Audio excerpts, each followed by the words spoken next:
Jaya Radha Madhava Kunja Bihari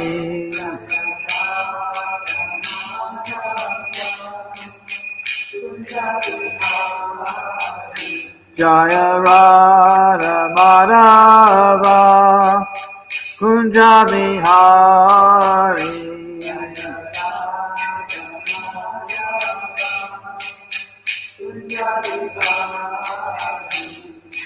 Gopi Jana Baba Girivaranari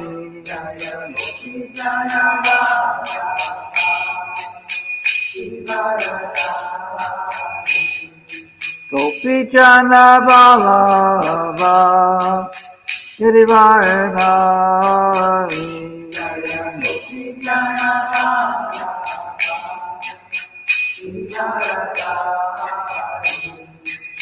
Yashoda Nandana Bhattacharya Ranjana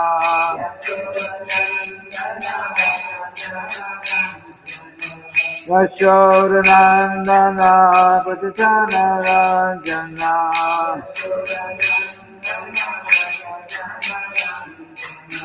Jamuna Tira Vanachari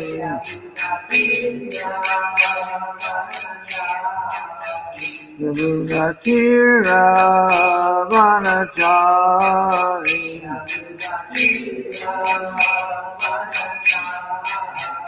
Jaya Radha Madhava Kunja Bihari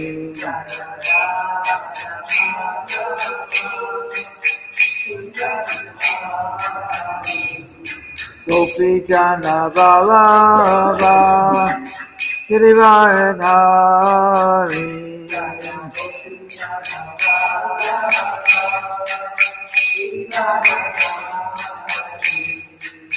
Yashoda Nandana Bhattacharya Ranjana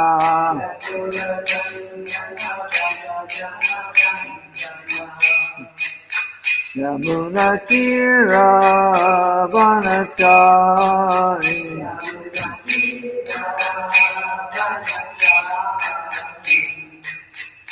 Hare Krishna Krishna Krishna Hare Hare Hare Rama Rama Rama Hare Hare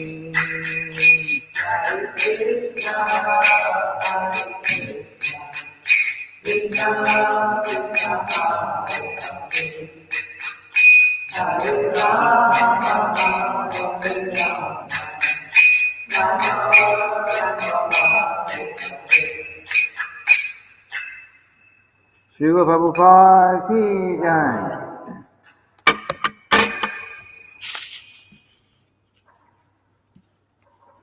Om Namo Bhagavate Vasudevaya.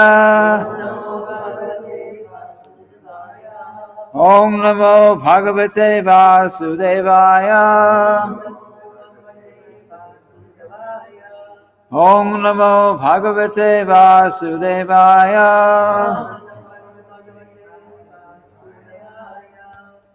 So today we are reading from the Srimad-bhagavatam, Canto 8, Chapter 1, text number 12.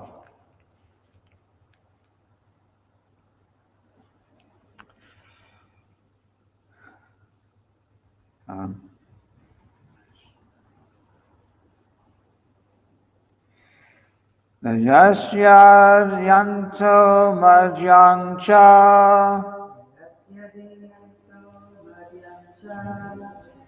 swaparo nantarang bahi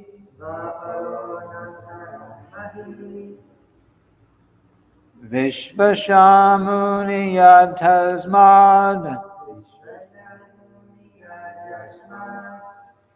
vishvangsha tadvitang mahat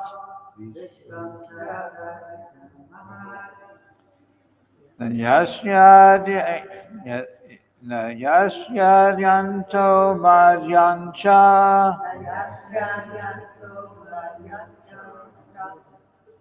swaparo nantarang bahi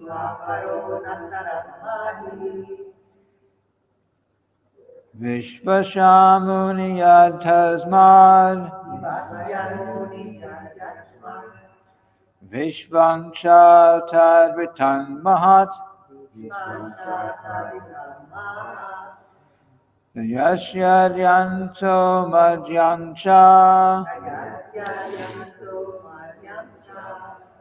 Swaparo nantarang bahi Vishvashamuni yadtasmad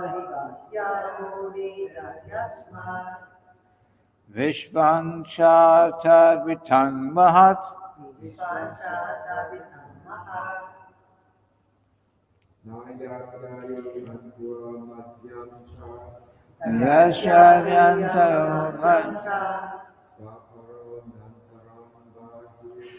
Swaparo nantarang bahi Vishvayamuni yadtasmad Vishvangsha tadvitan mahat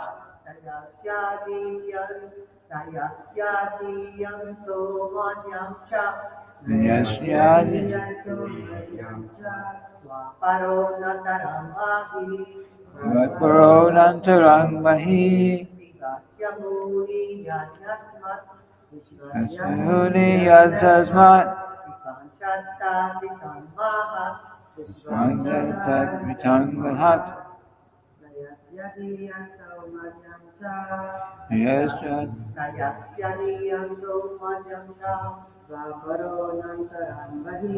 Swaparo nantarang bahi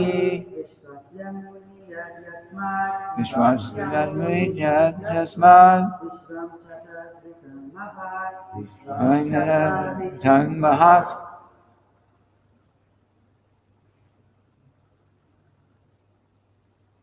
If you were, well, we don't know Sanskrit, but actually in the Sanskrit text, the Devanagari text, it's actually written like that. Nayasyad, it says Nayasyadi anto, but it's actually is the Y and A are together in it. So it's Nayasyadyanto. Nayasyadyanto. Because otherwise there's an extra syllable, then the rhyme doesn't work.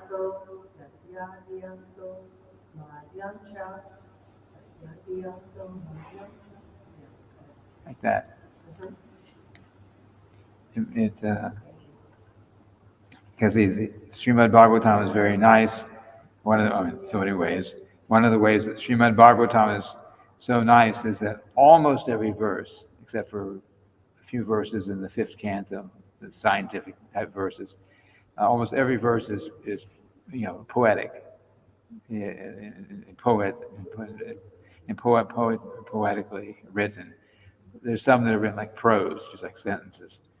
I think it's pretty much just a scientific explanations of certain things. but usually it's like that. So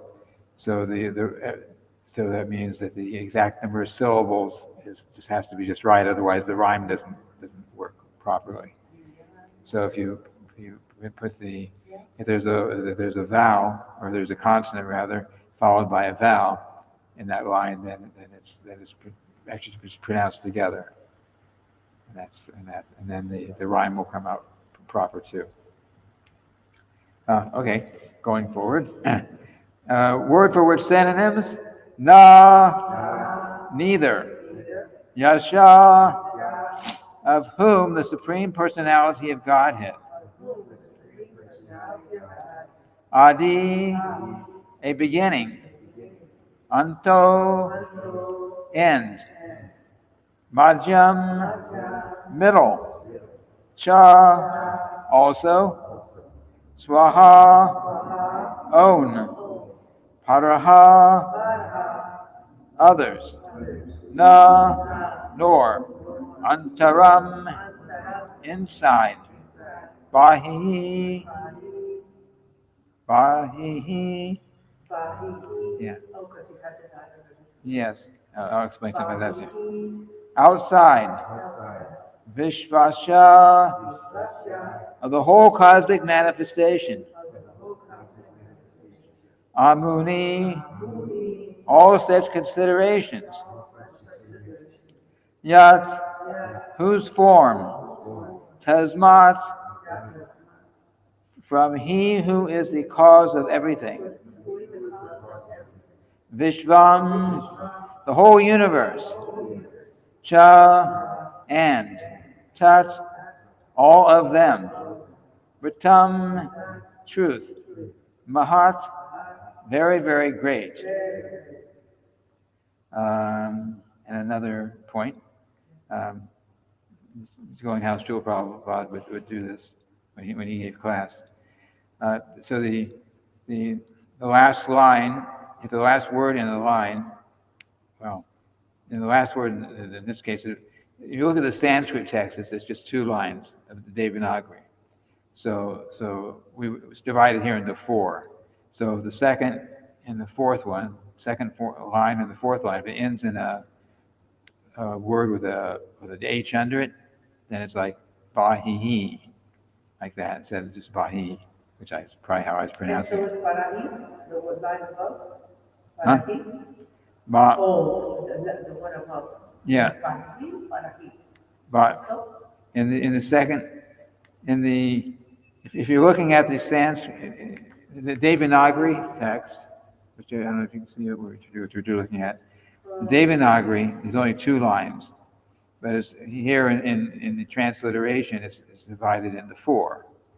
So it means the second and fourth lines are the end of the first and second lines of the Devanagari.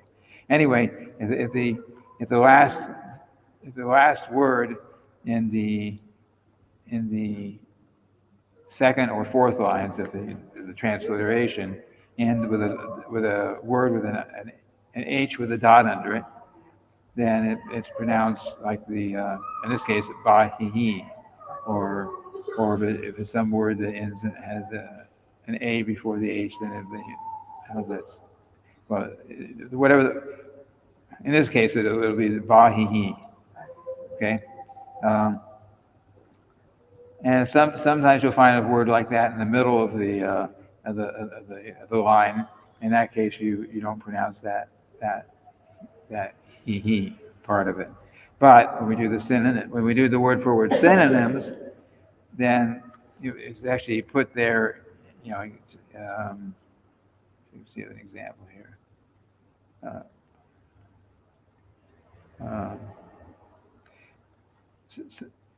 Just like in the Sanskrit, the transliteration, the second line says paro, but in the word for word synonyms, it's written as paraha. So we pronounce it like that in that case. Well, it's Sanskrit, and I don't know Sanskrit really, but I remember this is how Srila Prabhupada was doing it, so that's why I'm just mentioning it when he gave class. Okay, and we don't have to learn the Sanskrit language. It's extremely complicated unless you're inclined in that way, and there's thousands of rules and regulations to actually know Sanskrit grammar. But anyway, going on, translation.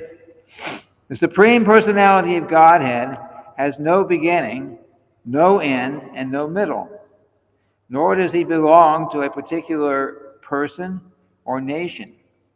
He has no inside or outside. The dualities found within this material world, such as beginning and end, mine and theirs, are all absent from the personality of the Supreme Lord. The universe which emanates from him is another feature of the Lord. Therefore, the Supreme Lord is the ultimate truth, and he is complete in greatness. Repeat after me. The Supreme Personality of Godhead the Supreme Personality of Godhead has no beginning, has no beginning, no end, no end, and no middle. no middle. Nor does he belong to a particular person Nor does he belong to a particular person or nation. or nation.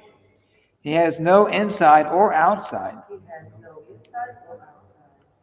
The duality is found within this material world, The duality is found within this material world, such as such as beginning and end, beginning and end, mine and theirs, mine and theirs, are all absent are all absent from the personality of the Supreme Lord. from the personality of the Supreme Lord. The universe, The universe, which emanates from him, which emanates from him, is another feature of the Lord. is another feature of the Lord. Therefore, Therefore, the Supreme Lord the Supreme Lord is the ultimate truth, is the ultimate truth, and he is complete in greatness. and he is complete in greatness. Purport, Vishnu Prabhupada. The Supreme Personality of Godhead, Krishna, is described in the Brahma Samhita, chapter 5, verse 1. Ishvara Parama Krishna Satchidananda Vigraha Anadir Adir Govinda Sarva Karana Karanam. Quote, Krishna, known as Govinda, is the supreme controller. He has an eternal, blissful, spiritual body. He is the origin of all. He has no other origin, for he is the prime cause of all causes. End quote.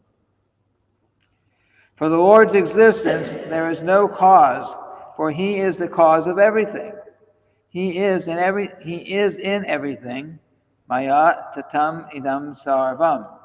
He is expanded in everything, but he is not everything. He is achintya beta beta, simultaneously one and different. That is explained in this verse. In the material condition, we have a conception of beginning and end. But for the Supreme Personality of Godhead, there are no such things. The universal cosmic manifestation is also the Virad Rupa that was shown to Arjuna in Bhagavad Gita. Therefore, since the Lord is present everywhere and all the time, he is the absolute truth and the greatest. He is complete in greatness. God is great, and how he is great is explained here. Om Jnana Timirandasya Kanachana Shalakaya Chakshurun Militam Yena Tasmai Shri Gurave Namaha.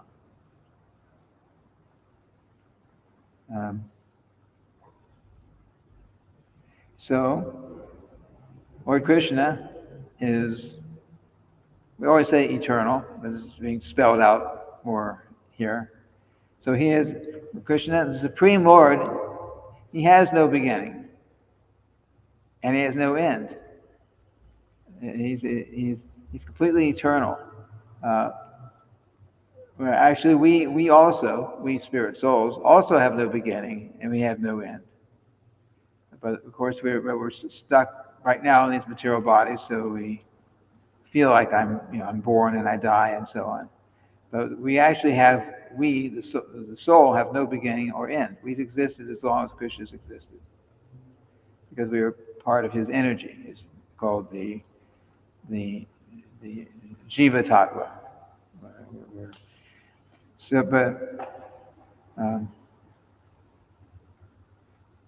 and even though he may say, yeah, of course, God has always existed. But it seems so. If you try to do some things, if you try to, as they say sometimes, wrap your head around it. you can try and understand, comprehend, these points.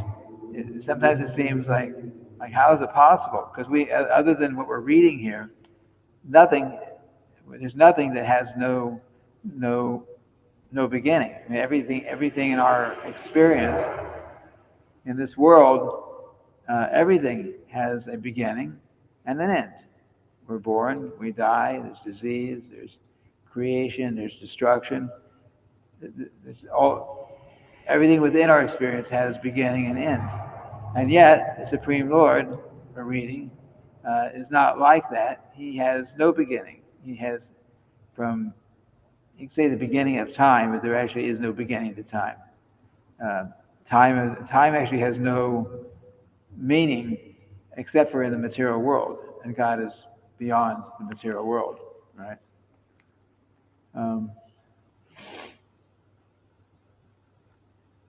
There's in the spiritual world. In the spiritual world, there's no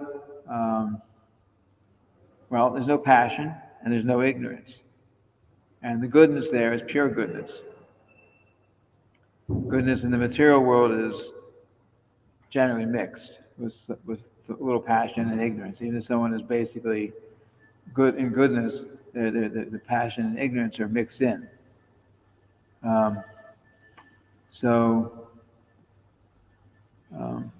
And along with passion comes creation. If a person is very passionate, they're more inclined to create something. And if you're more inclined in the mode of ignorance, or acting under ignorance, or acting in the name of ignorance, then you destroy. So Lord Brahma, on the universal level, he's a qualitative incarnation of the mode of passion, right? And Lord Shiva is the qualitative incarnation of the mode of ignorance. That doesn't mean that they are necessarily covered or controlled by passion or ignorance, but they're like personified passion and personified ignorance. They're great devotees of the Lord, and they are empowered in that particular way. So Lord Brahma, within the universe, he creates everything by the grace of the Lord. Lord Brahma actually doesn't even understand clearly how he creates everything. He's meditating on the Lord, and the Lord gives him some ability, and it all comes. So he doesn't fully understand in detail how he's creating everything, all the universes and all the bodies of the living entities and so on like that. But he's been given that ability to do so.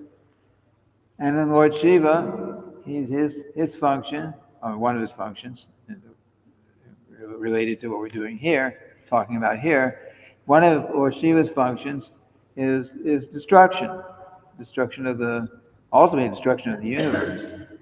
He's the qualitative incarnation of the mode of ignorance. And then Lord Vishnu, functioning, although he's the Supreme Lord, but Kshirodaksha Vishnu, he represents the mode of goodness, pure goodness. But in the material world, there's always, she'll probably describe it as competition. There's always, we're constantly being influenced by, sometimes more by passion, sometimes more by ignorance, sometimes more by goodness. So we may be living, we may be trying to live a nice Krishna conscious lifestyle, but you pass by a billboard advertising some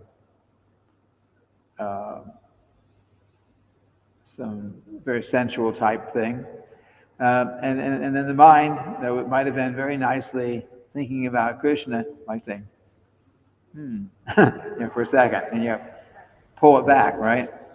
That's the so we're influenced like that, or a brahmana in the Varnashram system. Brahmanas were mostly in the mode of goodness, with a little some tendency, some tinges, we'll say, of passion or ignorance a little bit sometimes. Kshatriyas are basically a mode of passion, but the Brahmana, he may be in the mode of, primarily in the mode of goodness. He's primarily in the mode of goodness. His inclination is mode of goodness, but he may sometimes be really disturbed by something and just start lamenting, material lamentation. So there's some, so ignorance comes in there a little bit, or he may become, develop some mood, a little bit of passion. So it's not necessarily pure devotion. It's not pure goodness. Same thing in passion. The Kshatriya, he's basically a passionate person. He's got to be to do what he has to do. Well, it doesn't have to be, but materially speaking, he has the function, and mostly in the mode of passion. But he may have some inclination towards religion or some higher knowledge. That's goodness, and he may also like the Brahmana. He can also become influenced by ignorance in some way. And there's the same thing with the Shudras. They're mostly in the mode of Vaishyas and Shudras. Vaishyas are in the mixed modes of passion and ignorance. The Shudras are primarily in the mode of ignorance. But they can all experience tinges or bits of goodness or the different modes. So it's actually always it's a competition in a sense. So in practicing Krishna consciousness, that means that we have to. Our lives are basically in the mode of our activities are in the mode of pure goodness. That's what we're doing. We're chanting Hare Krishna. There's nothing passionate about that, or we're engaging in a deity service, or we're engaging in any service. But because passion actually means, passion doesn't just mean working hard or being enthusiastic or something like that. Passion actually means that it has to do with material desire for material enjoyment. That's really what the material mode of passion is. Now we may act, you're doing some work, you're doing this construction work, fixing things. So if you have to act somehow, time in a passionate, enthusiastic, hardworking type of way, maybe you get something done. But if the mood is I'm doing this not for my sense gratification, but I'm doing it for Krishna, then that way we transcend the material nature. In fact, there's a verse in Bhagavad Gita. Mangshayo vyabhicharina bhakti yogena sevate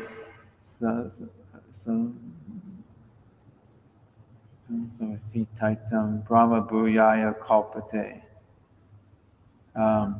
Anyway, it means that if one is engaging 100% in devotional service, then he can transcend the modes of the three modes of material nature.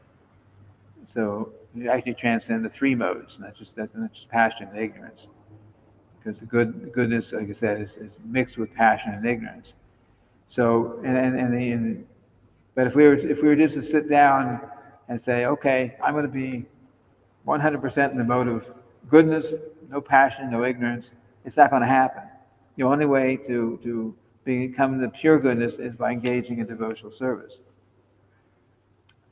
And if we're completely, if the mind, body, and words were engaged completely in devotional service, then we can overcome the modes of material nature, and that's actually necessary in becoming Krishna conscious, because the modes of material nature as long as we're, to the degree that we're under the control of the modes of material nature, to that degree we cannot fully surrender to Lord Krishna. So we try to engage in, we may be passionate, we may be acting in an enthusiastic way, we may even sometimes feel a little lamentation about something, but if our goal, our whole purpose in life is to engage in devotional service, then we will succeed. There's also a verse in the Bhagavad Gita.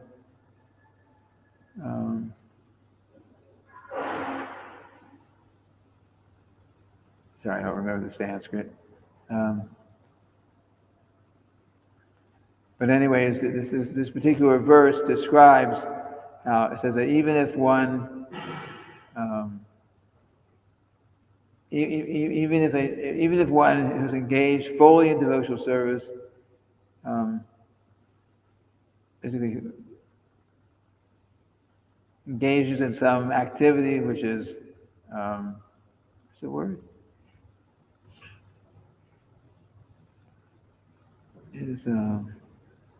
The word is used, abominable is the word that's the word used in the verse. So even if someone who's fully engaged in devotional service engages in some abominable activity, still he's still to be considered saintly. So you may think, wow, how's that? We're not supposed to be doing anything that's bad. So if we do something that is bad and we're still considered saintly, then what's the use of, what's the purpose for even trying to be good? We're saintly, we do bad. Saintly, we do good, right? But the understanding is this: that first of all, it says that for one who's fully engaged in devotional service. So that doesn't mean that you just say, you pretend I'm engaged in devotional service and actually your interest is something completely different. This is talking about someone, they were practicing Krishna consciousness, were really endeavoring to become Krishna conscious, and then if maybe due to some past activities, there's a temporary fall down, or maybe the fall down is just that we become, like, come under the control of anger. Something bothers us, and we just become, angry and become like lose control. Not angry like Srila Prabhupada would become angry. That was Srila Prabhupada became angry just to teach us, but he was never under the control of it. But if we say we would become angry, and someone just stole a Mahaprasad of my school off my plate. I hate that person. Anyways, because something can come out in some not a good way, or abominable activity could be something much more. Maybe she go in and die. She ride a Vrija Bihari, Jagannath, Balaram, Lady Subhadra, and Shrikade Prahlad Maharaj Ki Jai. So just like if you were, and before we take up Krishna consciousness, maybe our activities included intoxication or illicit sex or those kind of things, and so on the path of Krishna consciousness, there is we deviate. We shouldn't deviate. I'm not proposing we should deviate, but if it happens, it does happen. So it doesn't mean that, say, someone, because they were very much, say, sexually inclined previous to Krishna consciousness, and if at some point they make a mistake, and then they come right back immediately, and what I do, this is no good. Krishna, I'm sorry. Please help me. Don't let this happen again. Help me to control my senses. So that can happen. But there's that verse. What it means is that because you're engaged in devotional service and you're dedicated your life to devotional service. Your whole mood is, I want to engage in devotional service. I want to become Krishna conscious. And then there's a little problem, and then but because you immediately, in this example, you immediately say, you realize, hey, I made a mistake. Please, Krishna, help me to control myself. You're repentant. That repentance, actual real repentance, and followed up or along with continuing to engage in devotional service. That's why such a person is considered to be saintly, because the person has actually not given up devotional service. The devotee has actually not given up devotional service. Fully engaged. There's a little problem, but they continue on with their devotional service, and try to avoid whatever the problem was. Try to avoid that, but so by doing so, the person's saintly because they're engaged in devotional service. They never really gave up the desire for it. But then Srila Prabhupada says, but he gives like a warning that be careful. It's not that you can go and fall down again and again and again and again and just say, hey, I'm saintly because here's what it says here. No. Then if it keeps happening, it means you're contemplating and making plans how I can fall down and still be considered saintly because that verse. It says don't take that verse like that. So anyway, that's we were talking about the modes of material nature. So in Krishna consciousness we are, as much as we're engaged in Krishna consciousness, that we're not really under the control of those modes of material nature. And if we are in that state, then we can we come to the level of Brahman. It says level of Brahman means we're acting completely on the spiritual platform, because if we're not, whatever our activity is, as long as if we're fully engaged in devotional service, then that activity becomes spiritual, and spiritual means that it's liberating us rather than binding us. Big distinction there. If we become if we engage in pure devotional service, and our devotional service, if we're following what our Acharya has given us, chanting our rounds, following the principles, and engaging in devotional service, that we're following the process, then according to Srila Prabhupada, that's one level of being pure devotee. We think about pure devotee meaning, I think Srila Prabhupada or Srila Bhaktisiddhanta or Bhaktivinoda Thakur, like that, and they are, of course. These are totally pure, eternal, liberated souls, like that, pure devotees. But Srila Prabhupada says, and he actually said once when some TV interviewer asked Srila Prabhupada, how many are there any of your disciples who are pure devotees of Krishna, who have become pure devotees of Krishna, by following this process? And Srila Prabhupada says all of my disciples are pure devotees. But the understanding is that disciple means discipline. So we're disciple or grand disciple or great grand disciple. If we can't just say, okay, I am a pure devotee of Krishna, but I'm not following so strictly. But Srila Prabhupada said. So the understanding here is that if we are following the spiritual master, if we're following the Acharya, following the spiritual masters who are following the Acharya, as the generations of spiritual masters go on, if we're following like that, then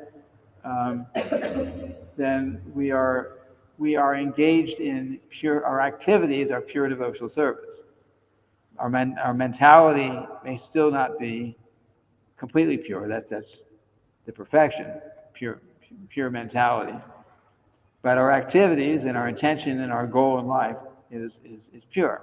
So therefore, it's considered, the activity is engaged, it is considered to be pure devotional service, which is better than being, in pure devotional service, we become fixed in the process, and we can become fixed in the process of Krishna consciousness. So that pure devotional service means that we'll keep advancing on that path. When one's on the third class platform, and there's little faith, Srila Prabhupada says it's hardly even considered to be a devotee, but it's considered a materialistic devotee, third class. And that's before getting to the point of regular chanting, being fixed in the philosophy, and so on like that. That's a dangerous position to be in. So we join the movement. We start off on that level, but the idea is to very quickly come up. So Srila Prabhupada made it.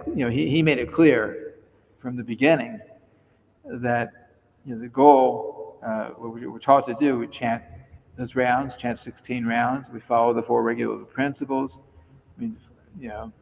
And we have to do that and prove that we can do it, prove to ourselves and prove to the spiritual master we can do this before we can get initiated. Sometimes in other groups it's done differently. They say that the first initiation is just to get a taste. Which Srila Prabhupada kind of says that too, but his standard is if you're going to first initiation, you have to be chanting your rounds. You have to be following the principles. Sometimes in other groups it's not required until you want to go for second initiation. But Srila Prabhupada made it clear. We chant 16 rounds minimum. We follow the 4 regular principles in devotional service. And if we're doing that, then it puts us on the pure devotional path. And then Srila Prabhupada says, just like a mango, just like we're getting into, soon we'll have to start seeing little mangoes growing on these trees out here.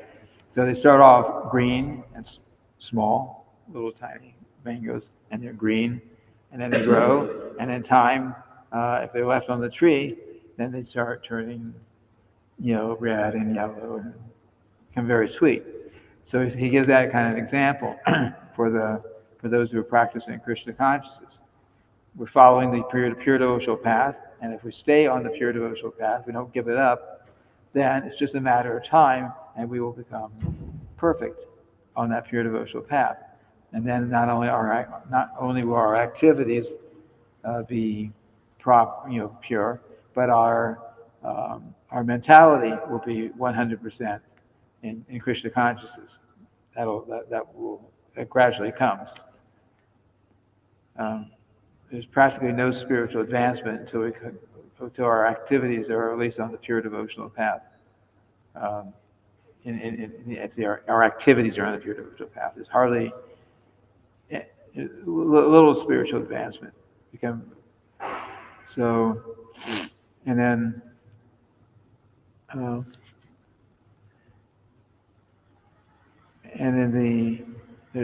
just as there are 9 kinds of devotional service, Shravanam, Kirtanam, Vishnu Smaranam, like that. There are also 9 stages of advancing in pure devotional service.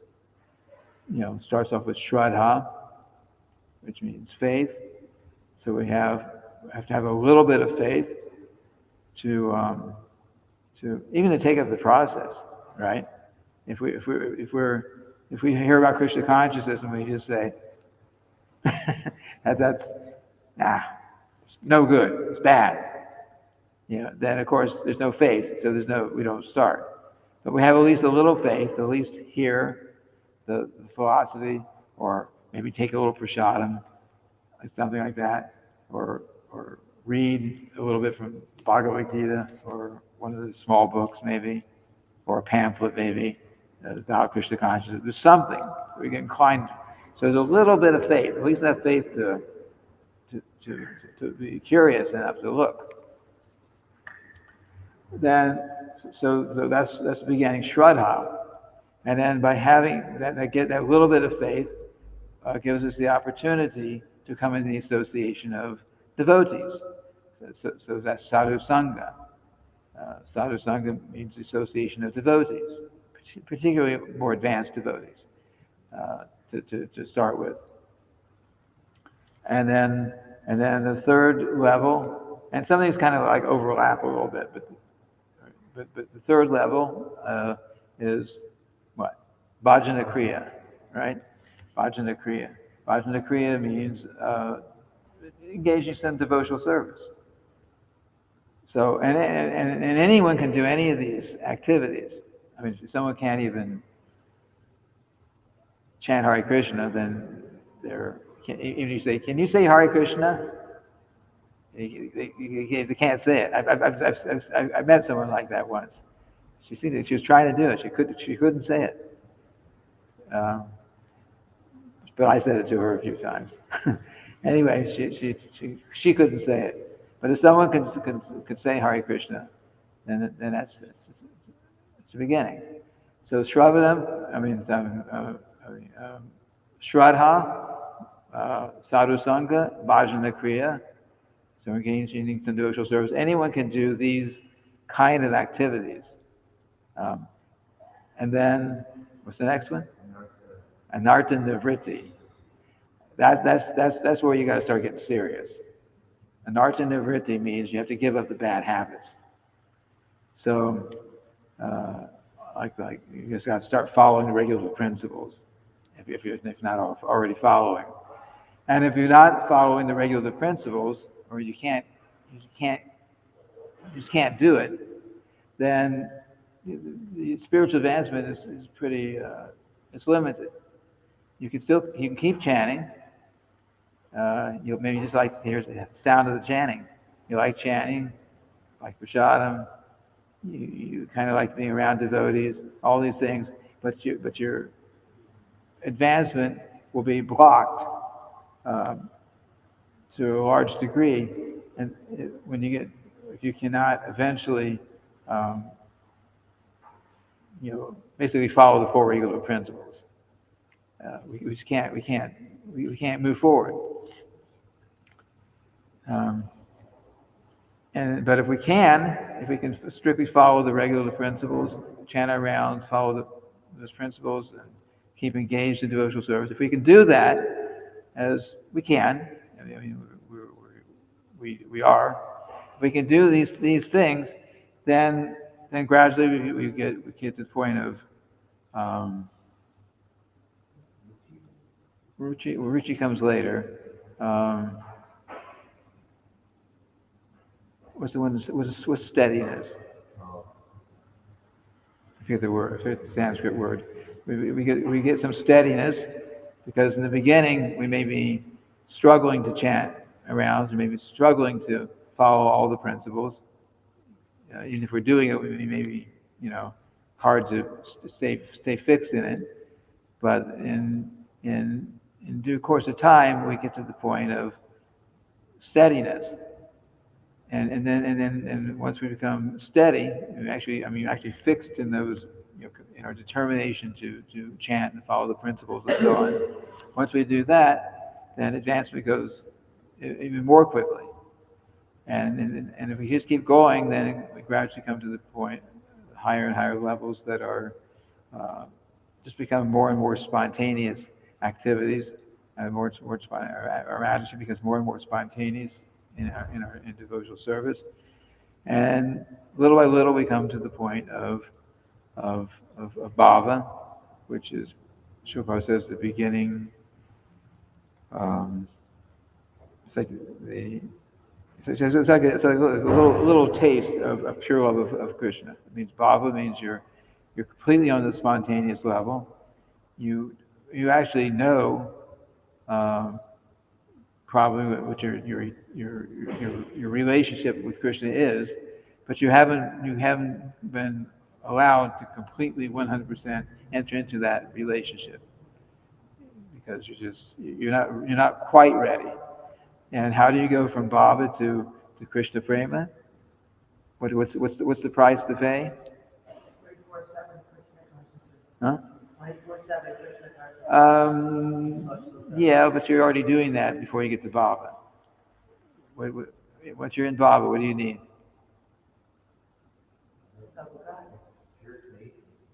Hmm? Well, faith is already there. That's what you need is to develop a extreme greed. Yeah, spiritual greed. I forget how to say it. LLDHA. Extreme greed. Yes, greed. Yeah, this is spiritual greed. A spiritual great extreme eagerness. I mean, it's not just like it's not just that. Okay, it'd be nice. I'd like to become Krishna conscious. No, it's like you're knowing that I've got this relationship with Krishna, and you're feeling some love, some level of love for Krishna, and you're becoming very attached to the idea, but you haven't entered into it, but you're because of what you're experiencing, you're saying, I want to go all the way, and it's not a question of purity exactly. It's just a question of we have to show Krishna that we are 100%. I mean, it's like killing us. I need you, Krishna. I need to be with you again. I need to serve you directly, purely, not just in my mind. So we have to develop that extreme eagerness, because otherwise the activities are all there. We're engaged in spontaneous devotional service. We're chanting our rounds. We're following the principles. We're very, there's no question of giving all that up. But we have to develop that extreme eagerness to want to fully engage in Krishna's service. And at some point, by doing that, then Krishna reveals. And there's a nice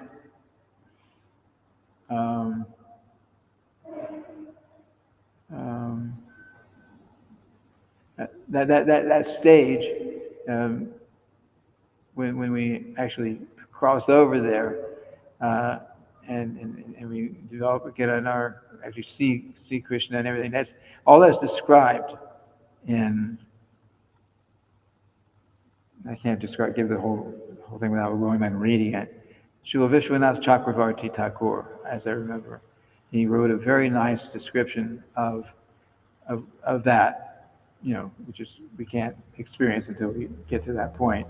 But it's a very nice description of of that pure devotional service, and depending on our particular kind of rasa with Krishna, whether it's friendship or parental or like that, and he reciprocates in different ways as he is really giving us, bring us to the point of 100% pure love of Krishna, like that.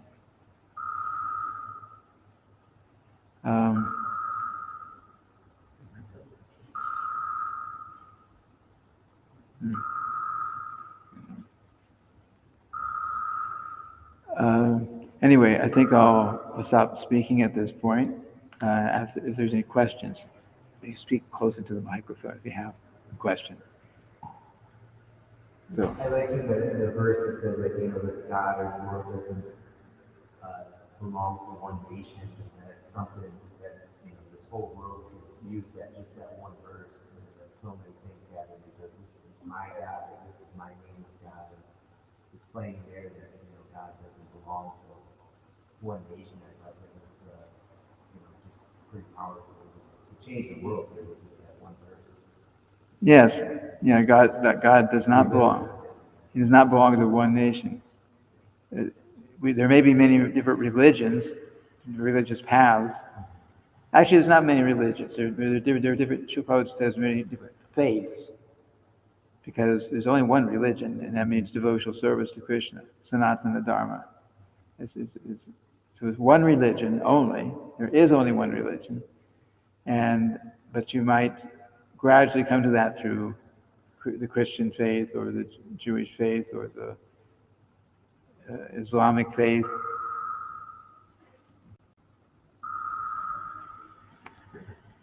Like that, you may actually come to it in that way. But the actual religion, the principle of religion, there's only one, which is devotional service.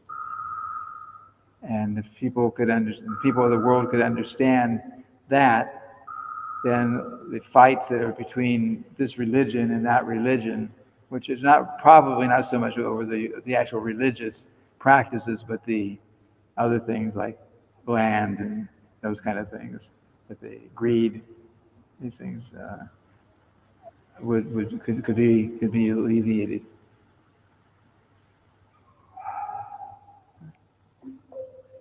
Some religions, Try to speak up in the microphone. That way everyone can hear it. some religions that people are involved with is that they think God's their servant. He's going to come through everything they want and need. It's just like, now in Christian consciousness, it's very, very clear that we are the servant of God. That He's not our servant. He's not Santa Claus. Yeah. You know, and it's just amazing. All religions, as soon as they have a crisis in their life, and then just begging God, or a financial situation, they're begging, oh, please help me. You know, it's just, that's what they go to God for. It's not there's no servitor desire at all. Yeah. It's just crazy. And just like in the scientific. You know, it's just, I mean, I used to do that, chant the rosary, when I was going to get my real estate license, you know, and it's just, because there's no knowledge. If they don't even teach you that in these religions. Well, Catholic, they didn't even teach you that. It's just, you know, it's just like you can commit a sin, Saturday, confess it, you're all good again. Yes. Prayaschitta. That's what puzzled me. The material prayaschitta. Because then you go back and engage in the sinful activity again. So Srila Prabhupada was saying, and Maharaj Parikshit said, I was asking, what is the use of this kind of prayaschitta, or pious activities, rosary or whatever it may be? What is the use of this kind of pious this kind of prayaschitta if one does something to get purified of their sinful activities, and immediately goes out and does the same sinful activity again? And the sinful activities are all based on ignorance.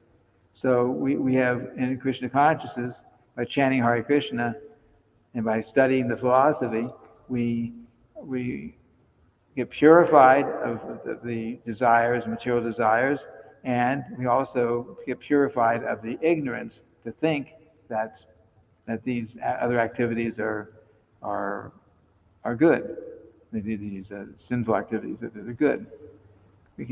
So the package is there: chanting Hare Krishna, studying the philosophy. That you cannot if you're chanting and you're following the principles and you're studying the philosophy that tells why you're following the principles and why you engage in devotional service, then only in that way can we become purified and perfect our lives and go back home, back to Godhead.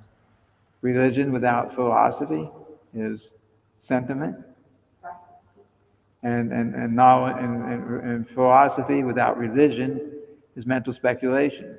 Mayavadis, like for example, they speculate and speculate and speculate, but the goal is not God.